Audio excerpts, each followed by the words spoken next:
a trio of Hendrick drivers is liking a little bit of money for a good cause to help make a difference. They'll also take success at this track if they can find it. California native Jeff Gordon leads with wins and poles at this track.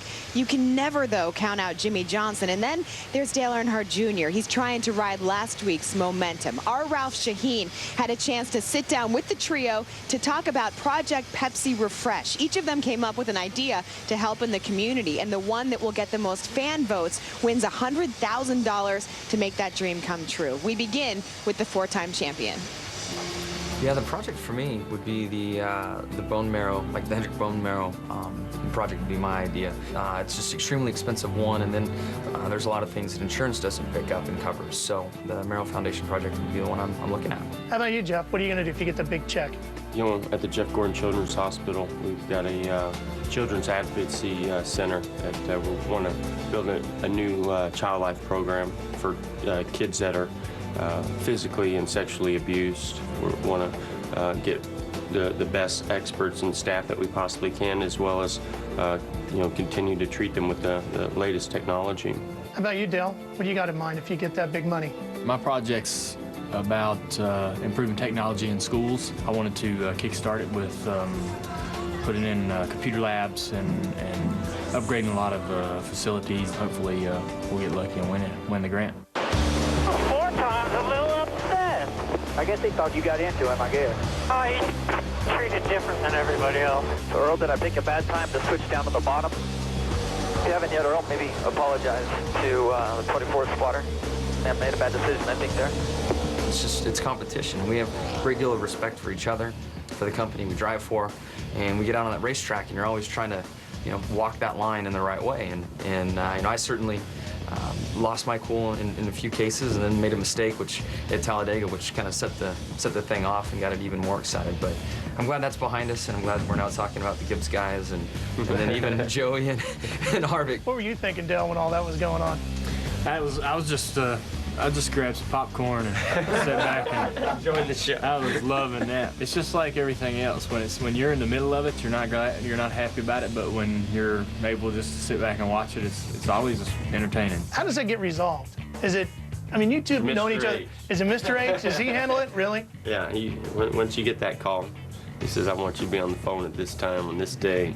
That pretty much is the end of it right there before you ever get into the phone call. You know, Junior, there's some speculation as to how frustrating things must be for you. Is this frustration really there for you, or is this just part of the process? We came into the season seeing some areas where we had gotten better, but we're not, you know, we're still a team that needs to improve on a lot of things, and we've got to do it in a hurry. Do you think we know you? Do we really know Dale Jr. as fans and media? Yeah, I don't know. You tell me. I mean, It's odd hearing him being asked that question, because I get that question all the damn time. Yeah. Who are you? Do we know you? Why aren't you like so-and-so? So I guess everyone is. Do you guys think we know him? Because I'm sure you probably see him in a different light than we do, like when we interview him and that sort of thing. Ralph, do we know you? Yeah, exactly. I mean, I think he is able to be himself more than anybody out there. But I don't know him now. I mean, I've been to his house. I've hung out with him, and he's cool. But I'm like, man, I have no idea what he does, you know, 20 of the other hours that, you know, I wasn't there. Have the three of you ever chatted about, hey, you know what? We carry a lot of weight within the sport. What can we do to help keep the sport moving forward? Honestly, NASCAR does a great job, and this group here has been in those conversations with them, and every time I've been in a talk with NASCAR and you start to see the whole picture, you go, wow, I sure am glad I'm not making those decisions, because, you know, from the competitor side of it, it's easy for you to say, oh, I'd do this and do this and do that, but then once you see, you know, the ramifications of all that, you go, wow, they're doing a really good job. They've got a lot of information at their fingertips. How important is 7 titles to you two? You want it, but I don't know how real that is. I mean, it's a tough world out there. Just to win 4 is pretty hard. To me, it's my goal to try to win one chase championship, you know, and yet that number 7 still floats out there as, you know, the ultimate goal. And I'm telling you, if he wins 7, to me it blows away the 7 that you know has been done in the past, because I look at the 4 that he's done, and I think that, shoot, I'd just like to have one of those. Which one has it the toughest? Is it toughest being Dale Jr.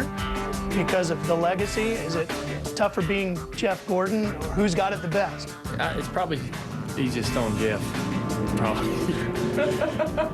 I agree. I was gonna say, man, I can't wait to hear this this one. Please. He's got it. He's got, you know, a championship to back up every year, and everybody knows my deal. So Jeff just sort of travels under the radar. Goes home man, to the wife and kids, puts his feet up on the coffee table. oh man, we so don't know one another, do we?